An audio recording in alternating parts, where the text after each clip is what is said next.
Alright, it's that time again to unbox the goodies of film tools. I actually just bought a similar light that I had purchased from B&H a few months ago. This is I believe the Yoga Flex light. So I liked it so much that I decided to buy another one.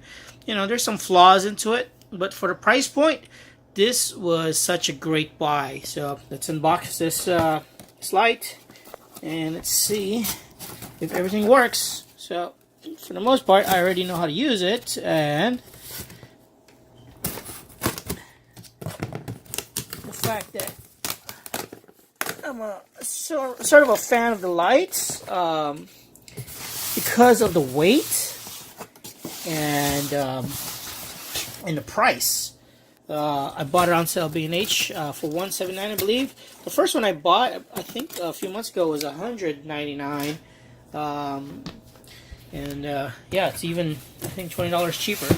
So this is kind of like a panel, an LED panel, and let me talk about the things I like about it. One, it's very light, and the fact that you can carry it around with you on a case.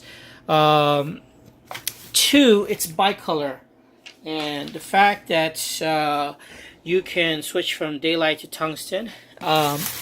Three, it's easy enough to clip gels on the frame. Four, it's flexible, and you know, you can cut and shape this light you know, to certain degrees and be able to shape it.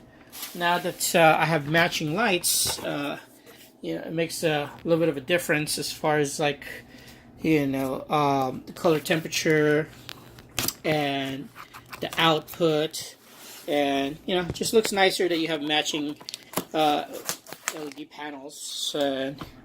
That way, if you're ever on the client set, it just looks cleaner and, you know, more professional. So out of the box, we're taking it out from the case. It looks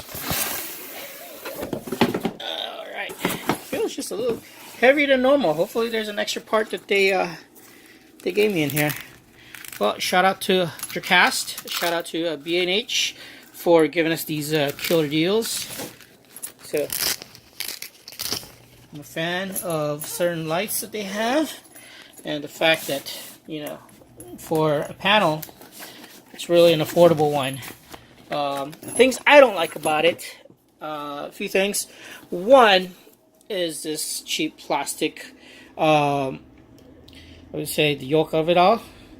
You know, I'm very particular in how I use it. I try not to let anybody use it unless they know how to use it. My other one, the pin in the inside started getting loose, but I was able to fix that.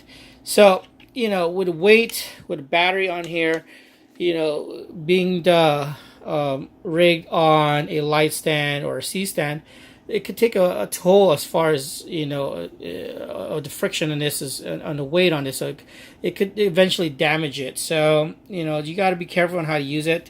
So that's one thing I don't like. Two, the cable, it's just really short. You know, if you want to rig up a light in a certain way, you only have this much to work with. So what else I don't like about it? The Velcro, I mean, it's convenient and also inconvenient. You know, in the long run, the more you stick it onto the Velcro and remove it, you know, it's going to take a wear and tear in the Velcro, which you have to replace eventually. I'm wondering if there is a way to find a piece to convert this into more of a metal piece, or something a lot stronger than this plastic. So, but I've enjoyed this light. Like I said before, another feature I like about it too is the fact that you can easily use bullets or clothespins on this and easily clip on gels. So it's really a nice feature in this one.